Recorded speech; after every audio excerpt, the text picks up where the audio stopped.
Imagine a time when the map of America was still pretty messy. The West was huge and largely unexplored by most people from the East. This was the mid-1800s. People were moving across the country. They wanted land. They wanted new beginnings, and some people had really big ideas for what these new places should be called. One of those big ideas was for a state called Deseret. It was a name that carried deep meaning for the people who proposed it. It's not a name you hear much today for a state. That's because it never really happened. But it was close, really close. It was a serious plan, and it came from a very determined group of people. These people were the Mormons. They called themselves the Church of Jesus Christ of Latter-day Saints. Their story is key to understanding why Deseret was so important to them. They were not just looking for a place to settle, they were looking for a sanctuary. They had been through a lot. They faced a lot of hate and violence back east. They had to move many times. From New York, where their church started, to Ohio, to Missouri, to Illinois, each time they hoped for peace. Each time, things got bad again. People didn't like their religion. They didn't like how unified the Mormons were. They felt threatened by their growing numbers and their distinct way of life. This led to repeated conflicts. Their leader, Joseph Smith, was killed by a mob in Illinois in 1844. It was a terrible, brutal time for them. This event solidified their belief that they needed to find a place truly separate from the rest of American society. After Joseph Smith died, Brigham Young became their new leader. He was a very strong man. He was practical and a brilliant organizer. He decided they had to leave the United States. They needed to find a place where they could practice their religion in peace. A place where they could build their own society without outside interference. So, he led them on a long, hard journey. They went west, way west, beyond the edge of what most Americans knew. They were looking for an empty place, a place no one else really wanted. This was a deliberate choice. Isolation was their goal. They found it. They arrived in the Salt Lake Valley in July 1847. It was a desert, a tough place to live. The land was dry. There were no trees for building. But it was also beautiful in its own way, surrounded by mountains. And most importantly, it was isolated. This was perfect for them. They could build their Zion there. They could be free from the persecution that had followed them for years. They believed this was the land God had promised them. They immediately began to work, diverting water from streams to make the dry land fertile. They started building houses and planting crops. It was a monumental effort. But this empty land wasn't really empty of political claims. It was part of Mexico back then. And soon it would become part of the United States. This created a problem. The Mormons wanted to govern themselves. They wanted to create their own laws. They didn't want the same troubles they had faced before. They had found their promised land. Now they needed to make it safe and secure their right to self-determination. They had sacrificed too much to lose it now. So they started to plan. They weren't just thinking about a small town or a county. They were thinking big. They wanted a whole state, a really big state. They called it Deseret. This word Deseret is from the Book of Mormon. It means honeybee. It was a powerful symbol for hard work, order, and community cooperation. That's what they wanted to build. A hardworking, cooperative community. A state of their own where they could live by their own rules and traditions. They felt they had earned this right through their suffering and their incredible effort in settling such a harsh land. They set up a provisional government in March 1849. A provisional government is like a temporary government. It's a way to get things going while waiting for the official word from the U.S. Congress. They were basically saying, we are governing ourselves and we expect to be recognized. Brigham Young was the governor of this provisional government. They wrote a constitution. It was quite similar to other state constitutions of the time, establishing executive, legislative, and judicial branches. They elected people to leadership roles. They had courts, they had laws, they were acting like a state already, demonstrating their capacity for self-rule. They even began to mint their own coins and establish a university. Their organization was impressive. The land they claimed for Deseret was huge. It wasn't just the Salt Lake Valley. It stretched out in every direction, far beyond what is now Utah. It was a massive piece of the American West. It went all the way to the Pacific Ocean, including coastal areas in what would become California. It also included parts of what are now many different states: Nevada, Arizona, New Mexico, Colorado, Wyoming, Idaho, and of course, Utah. It was an empire. That's how big it was. This vast territory was intended to provide resources, access to trade routes, and space for their expanding population and future settlements. This was a bold move. They were asking for a lot. They were asking the U.S. government to recognize their claim, to let them be a state based on their own rules, a state where their church had a lot of influence. This was a new kind of request, and it was happening at a very sensitive time for the country. The U.S. was growing fast. There were big arguments about slavery, about how new territories should be governed. Deseret was going right into the middle of all that national tension. Their unique religious practices, especially polygamy, were also becoming known back east, adding another layer of controversy to their statehood bid. So, yes, there was almost a state called Deseret. It was a real, organized effort driven by a deep sense of purpose. It was born out of a desire for peace and self-rule forged in the fires of persecution. It was a vision for a vast new society in the American West, built on principles of cooperation and religious devotion. But the federal government had its own ideas, and those ideas were very different from what the Mormons wanted. This set the stage for a big clash. It was a fight over land, a fight over power, and a fight over how much freedom a group could really have to shape its destiny in America. This story is important because it shows how different groups tried to shape the West. It shows their hopes and their struggles, and it shows how the boundaries of our states came to be. It was not always a smooth process. It was often a battle of wills, a contest between a determined people and a powerful federal government. To understand why the Mormons wanted a state like Deseret, you have to know their story. It wasn't just about finding a place to live, it was about survival. It was about building something new after a lot of heartbreak and continuous persecution. Their experiences had taught them that true safety lay in self-determination and isolation. Their church, the Church of Jesus Christ of Latter-day Saints, started in New York in 1830. Joseph Smith said he had seen God and Jesus. He said he was given new scripture, the Book of Mormon, which he translated. This was a very different religion for the time. It challenged existing religious norms, and many people didn't like it. They found its ideas strange, even blasphemous. They didn't like how fast the church grew. And they didn't like the strong community feeling the Mormons had, often voting as a bloc and creating their own economic systems. Many non-Mormons felt threatened by them, fearing their political and economic power. So the Mormons kept moving. They tried to find a place where they could be safe. And they built towns like Kirtland, Ohio, and far west Missouri. But then they were attacked. Their homes were burned. Their leaders were jailed. They were driven out by mobs. They lost their homes, their farms, and sometimes their lives. It was a pattern that repeated over and over, leaving a deep scar on their collective memory. They learned to be wary of outsiders and to trust only their own people and leaders. The worst of it happened in Missouri, and then in Illinois. In Missouri, they faced state-sanctioned violence. The governor even issued an extermination order against them, allowing citizens to kill Mormons. They had to flee in the bitter winter of 1838-39, thousands of them becoming refugees. Then they built a beautiful, thriving city called Nauvoo in Illinois. It was one of the biggest cities in Illinois at the time, a testament to their incredible organizational skills and hard work. But, again, trouble found them. Joseph Smith and his brother Hiram were killed by a mob in 1844 while in prison, despite promises of protection. This was a breaking point. It made it clear that they would never find peace within existing American society. After Joseph Smith's death, Brigham Young stepped up. He was a practical man, a powerful leader. He was known for his calm demeanor and incredible organizational abilities. He knew they couldn't stay where they were. The persecution was too much. They needed to go somewhere truly isolated, somewhere they could be safe, far from the reach of those who hated them. This decision to move west was not made lightly. It was a desperate measure for survival. So in 1846, the Great Migration began. Thousands of Mormons packed up their belongings, abandoning their homes and farms for the wilderness. They started moving west, guided by Brigham Young. It was one of the largest organized movements of people in American history, often compared to the exodus of the ancient Israelites. They traveled across the plains, first to temporary settlements in Nebraska and Iowa, and then onward. It was a terrible journey. Many died from disease, hunger, and hardship along the way. But they kept going. They believed they were led by God to a new promised land, a place where they could finally establish their Zion. They finally reached the Salt Lake Valley in July 1847. Brigham Young, reportedly ill with mountain fever, looked out over the dry, barren landscape and declared, "This is the place." It was indeed this place, because no one else seemed to want it. It was far from any major settlements. It was outside the official boundaries of the United States at the time. It was still technically Mexican territory. This was key. It meant they could, in theory, be free from American laws and American prejudice. They immediately began the arduous work of building a city in the desert, diverting streams to irrigate the land, proving their ability to make the desert blossom as the rose. But things changed fast. Just a year after the Mormons arrived, the Mexican-American War ended.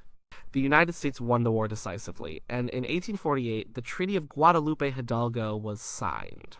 This treaty gave vast new lands to the United States. These lands included what is now California, Nevada, Arizona, New Mexico, and critically, the lands where the Mormons had settled in Utah. Suddenly, the Mormons were back under U.S. rule, the very government and society they had tried so hard to escape from. This was a bitter blow, making their efforts to find isolation seem almost futile. This created a real problem for them. They had just spent years and faced so much to find a place where they could govern themselves. Now, they were back in the U.S. again, subject to its laws and its officials. They knew the federal government would soon send officials. They knew they might face the same old troubles and prejudices. They wanted to avoid this at all costs. Well, they had already shown they could manage their own affairs. They believed they could handle their own affairs better than anyone else. They had built a thriving community in the desert from nothing. They had irrigated the land. They had started farms, they had built houses and roads. They had done all this with incredible organization and hard work, demonstrating a unique capacity for communal effort. They trusted their own leaders who had guided them through so much. They didn't trust outsiders, especially government officials who had often been hostile to them in the past. They feared a repeat of the mob violence and government indifference they had experienced back east. Their experiences taught them a harsh lesson. To protect themselves, they needed political power. They needed self-governance. The best way to get that was to become a state. A state could make its own laws, elect its own leaders, and control its own destiny to a large degree. A territory, on the other hand, was run by federal appointees. These appointees were often sent from back east. They might not understand Mormon ways. They might even be prejudiced against them. They could easily become instruments of the federal government's will, which had historically been at odds with the Mormons. So, the dream of Deseret wasn't just a random idea. It grew directly from their painful past. It was a logical, desperate step for a people who had been persecuted for their beliefs. It was their attempt to secure their future, to build a lasting home where they could live their religion freely and without interference. They had the land, they had the people, they had the organization. They believed they had every right to become a state. And they believed that state should be called Deseret, their symbolic land of the honeybee. It was their vision of a safe harbor, a true Zion in the vast, unsettled American West, a place where they could finally live in peace and thrive. When the Mormons proposed Deseret, they weren't thinking small, they were thinking really big. Their vision for the state of Deseret was enormous. It was ambitious, and it showed just how much they wanted to control their own destiny in the West, aiming for complete autonomy and self-sufficiency. This grand scale reflected their belief in a divinely guided mission to establish a kingdom of God on earth. They didn't just want the Salt Lake Valley, they wanted a huge chunk of the West. If you look at a map from that time, their proposed state would have stretched from the Rocky Mountains all the way to the Pacific Ocean. Imagine a state that included all of present-day Utah, and all of Nevada, and big parts of California. Not just a little bit, but a big chunk, including the valuable port city of Los Angeles and San Diego. It also included parts of what would become Arizona, New Mexico, Colorado, Wyoming, and Idaho. This was a massive area, encompassing a diverse range of landscapes, from mountains and deserts to fertile valleys and ocean coastline. It was bigger than many European countries combined. Why did they want so much land? There were several important reasons. First, the more land they had, the more resources they controlled. They needed places to grow food for their rapidly growing population. They needed places for timber to build their homes and meeting houses. They needed access to rivers and lakes for irrigation, which was essential for survival in the arid Great Basin. Control over these resources was vital for their long-term sustainability. Second, they wanted a direct route to the sea. Having a port on the Pacific Ocean was very important for both economic and religious reasons. It would allow them to trade directly with other countries, bypassing hostile non-Mormon settlements and developing their own independent economy. It would also allow more Mormon converts from Europe to come to Deseret by ship, sailing around the tip of South America or crossing the Isthmus of Panama, instead of making the long, hard, and dangerous journey across the plains. They could land in Deseret near Los Angeles and easily join the community, strengthening their numbers and their presence. This was a strategic move for both trade and missionary work. Third, they believed they were called by God to gather all their people. They wanted to build many settlements across a wide region. They saw themselves as building a great empire for God, spreading their influence and their way of life throughout the Intermountain West. This vision wasn't just political. It was deeply religious, tied to their prophecies and their understanding of their role in the world. They felt a divine mandate to build a vast, righteous society. So in March 1849, the Mormons took action. They decided not to wait for the U.S. government to tell them what to do. They held a constitutional convention. They decided to create their own government. This was called the Provisional Government of the State of Deseret. A provisional government is a temporary one, meant to function until a permanent one is recognized by a higher authority, in this case, the U.S. Congress. They were basically saying, we're going to govern ourselves right now, and we hope you'll make it official later. This bold move demonstrated their determination and their capacity for self-organization. Brigham Young was chosen as the governor. He was the natural choice. He was their church leader, revered by his followers. And he had proven to be a very capable organizer and leader during the long trek west and the initial settlement of the Salt Lake Valley. He knew how to get things done and how to motivate people to work together for a common cause. Other church leaders were also given important roles in this new government. This showed how closely linked the church and the state were in their vision. For the Mormons, their church was their community, their social fabric, their identity. It made perfect sense to them that their leaders in the church would also be their leaders in government. They saw it as a unified effort to build God's kingdom. They wrote a constitution for Deseret. It was pretty similar to other state constitutions in the U.S. at the time. It talked about 3 branches of government: executive, legislative, and judicial. It had provisions for elections and citizens' rights, but there were some key differences. The religious influence was strong, even if not explicitly stated as a theocracy. While it didn't explicitly say the church would run the state, the leaders were often the same people. And the laws they passed often reflected Mormon values and practices, such as strict rules against gambling and prostitution, and strong emphasis on community welfare.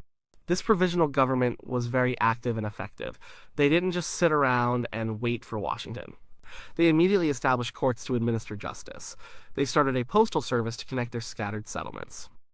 They made crucial laws about water rights, which were incredibly important for irrigation in the arid region. They organized militias, known as the Nauvoo Legion, to protect their settlements from Native American raids and other potential threats. They even sent explorers to scout out new areas for settlement, planning for future expansion within their vast claimed territory. They were acting like a fully functioning, self-sufficient state, demonstrating an incredible level of energy and organization. In July 1849, they sent a delegate to Washington, D.C. This delegate was named Almon W. Babbitt. His job was to present their constitution to the U.S. Congress. He was to ask Congress to accept Deseret as a new state. This was their formal request, a direct appeal to the federal government for recognition of their legitimate claims. They were making their case, hoping Congress would see their hard work, their capacity for self-governance, and their right to establish their own society. They hoped Congress would admit Deseret as a state, allowing them to finally find peace and stability. But Babbitt's mission was not easy. Washington, D.C. was a complex and often hostile place for the Mormons. The country was deeply divided over many issues, especially slavery, which was threatening to tear the nation apart.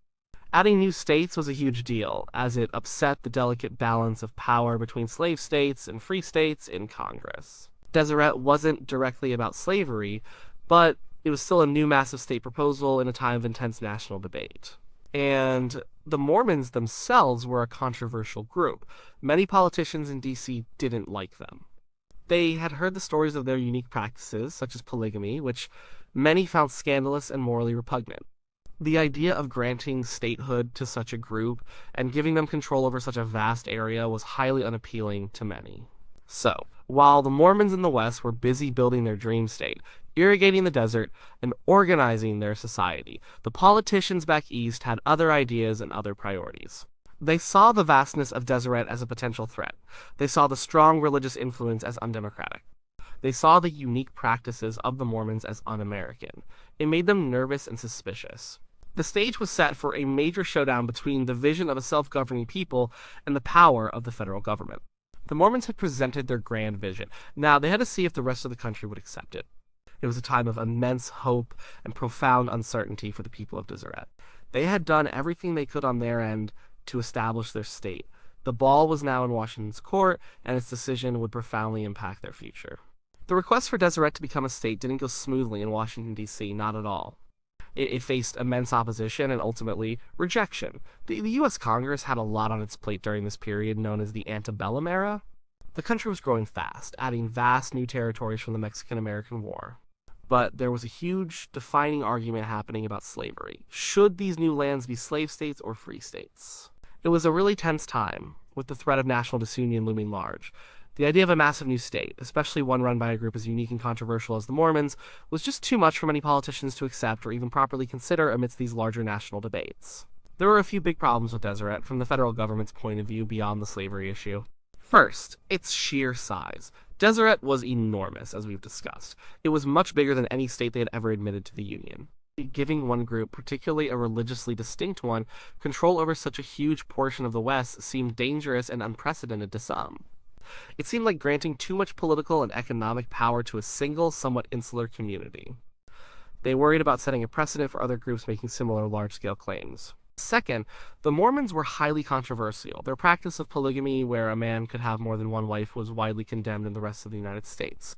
It was often called the twin relic of barbarism alongside slavery. Many people saw it as immoral, unchristian, and fundamentally un-American. Congress wasn't eager to give statehood and thus federal recognition to a group that practiced something so widely disliked and deemed scandalous. They also saw the close link between the church leadership and the provisional government in Deseret as a problem. They worried it wasn't truly separate. They feared it would be a theocracy, meaning a government ruled directly by religious leaders, which went against the American ideal of separation of church and state. Third, the California gold rush had just started. Thousands of people were flooding into California, hoping to strike it rich. Many of them crossed through what the Mormons claimed as Deseret territory. California itself was also asking for statehood, and it was much more desirable to the federal government. It had immense wealth in gold. It had valuable deep-water ports on the Pacific coast, crucial for trade and naval power. It was also more normal in its government structure and social practices compared to Deseret. Congress was eager to admit California and secure its riches and strategic location. So, instead of granting statehood to Deseret, Congress came up with a different plan. It was part of a bigger legislative deal called the Compromise of 1850. This compromise was a series of 5 laws designed to settle all the arguments about slavery and the new territories acquired from Mexico, at least temporarily. In this grand bargain, California was admitted as a free state, to the delight of many. And for the other vast lands acquired from Mexico, 2 new territories were created, the New Mexico Territory and the Utah Territory. This was the federal government's definitive response to Deseret. This was a big disappointment for the Mormons. They didn't get their expansive state of Deseret. Instead, they got the Utah Territory. And this territory was much, much smaller than what they had asked for. It was roughly the size of present-day Utah and Nevada combined, though Nevada would later be carved out. It didn't include the Pacific coast, which was a major strategic loss for their economic and immigration plans. It was still a big area, but it wasn't the vast, self-sufficient empire they had dreamed of. Their control over their own destiny was significantly reduced, and a territory was not a state. A territory was controlled by the federal government. The U.S. president would appoint the governor and other key officials, such as judges and marshals. These officials were often outsiders, non-Mormons from back east, sometimes with little understanding or sympathy for the Mormon community. This was exactly what the Mormons had tried to avoid. They wanted to choose their own leaders. They wanted to make their own laws. Now, they would have federal officials telling them what to do, potentially undermining their established social and religious order. But there was a small, crucial victory for the Mormons in this outcome. Brigham Young, their revered church leader, was appointed as the first governor of the Utah Territory by President Millard Fillmore. This was probably done to calm things down and avoid immediate conflict. It was an olive branch, a concession to the powerful de facto leader of the region. It showed that the federal government was willing to work with him, at least initially, recognizing his undeniable influence.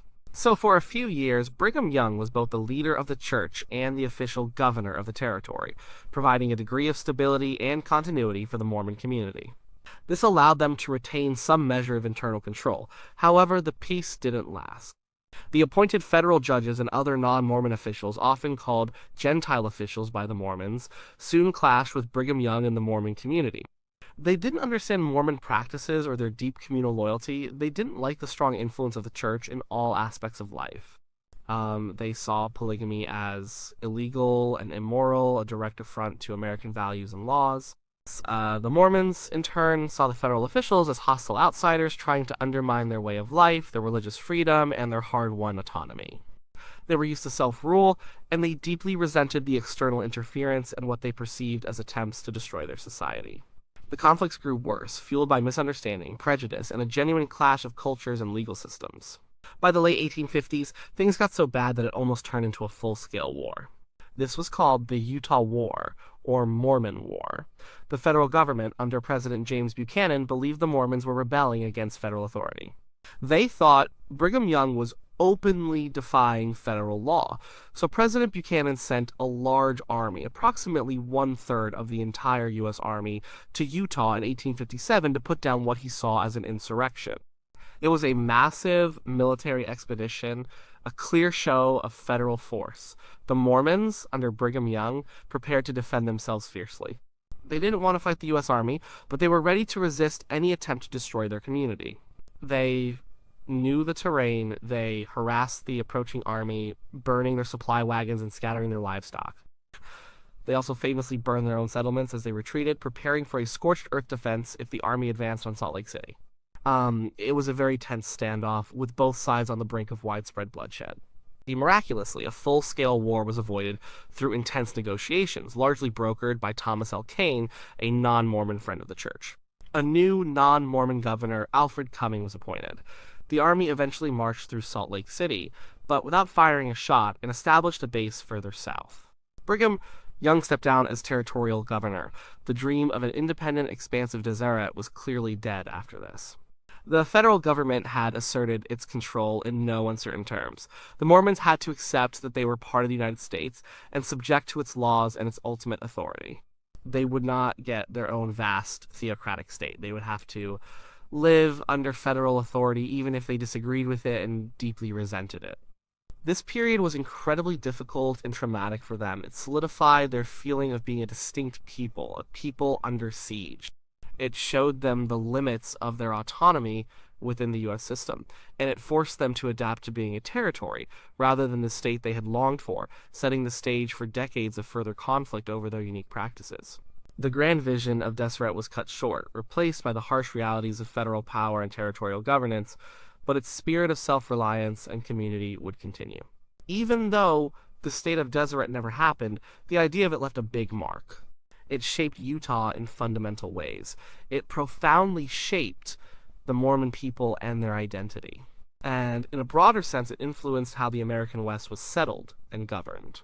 The dream of Deseret might have died as a political entity, but its spirit and its vision lived on in many powerful and enduring ways. First, the name itself. Deseret is still very important and widely used by Mormons and in Utah today.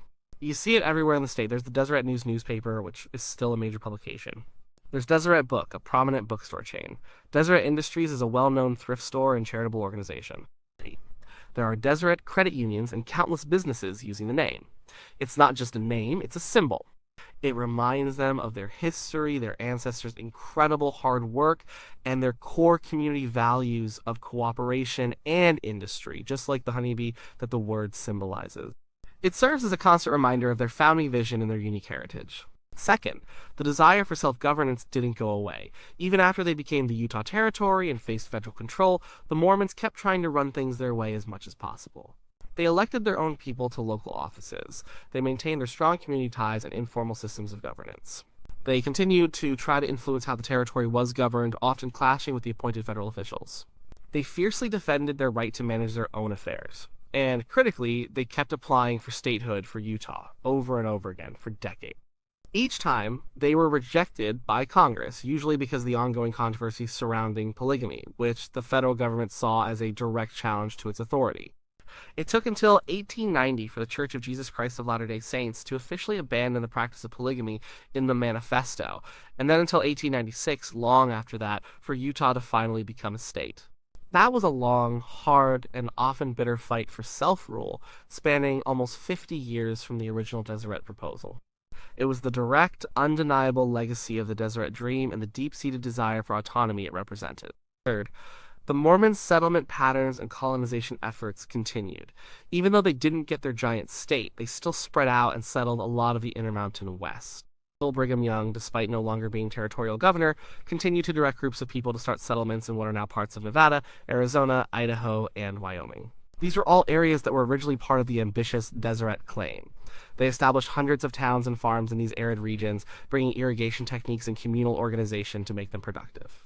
This systematic colonization helped fill out the map of the American West and shape the cultural and economic landscape of a vast region. These settlements were often very organized, planned with a central town square, wide streets, and sophisticated irrigation systems, reflecting the order and cooperation that was central to the Deseret vision. Fourth, the conflict with the federal government over Deseret, the subsequent Utah Territory, and the Utah War profoundly shaped the Mormon identity. The struggles over their proposed state, the actual war, and the long, drawn-out fight for statehood made Mormons feel even more distinct and often misunderstood. They felt like a people apart, a minority facing continuous external pressure. This feeling of being a unique community, of having faced intense persecution and having overcome it through unity and resilience, became a core part of their faith and culture. It strengthened their internal bonds, fostered a deep sense of communal loyalty, and encouraged them to be self-reliant and innovative in their solutions to problems. This history of struggle contributed to a strong group identity that endures to this day. Fifth, the boundaries of Utah today are partly a direct result of the original Deseret proposal and the federal government's response. The original Utah Territory, though smaller than Deseret, was still quite large.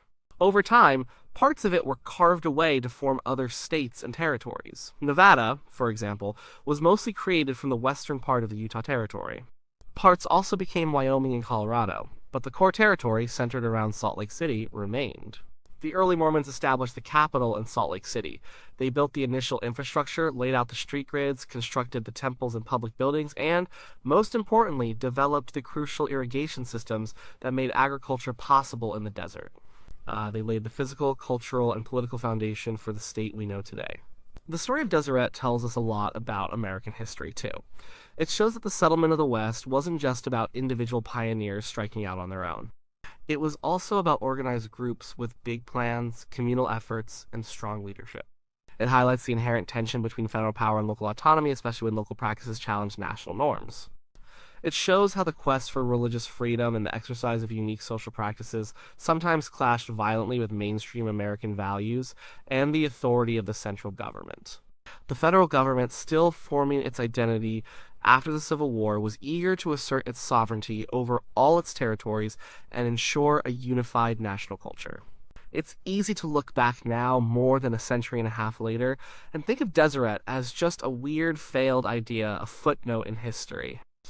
But it was much more than that. It was a bold and determined attempt by a persecuted people to create a sanctuary, a true home where they could live according to their conscience and their faith without fear. It was a grand vision for a vast self-governing society built on principles of cooperation, hard work, and religious devotion. It was a testament to their incredible drive and organization, their capacity to transform a barren desert into a thriving civilization. And it set the stage for much of the political, cultural, and demographic development of Utah and the surrounding region. So, while you won't find Deseret on a modern map as a political state, its fingerprints are all over the place.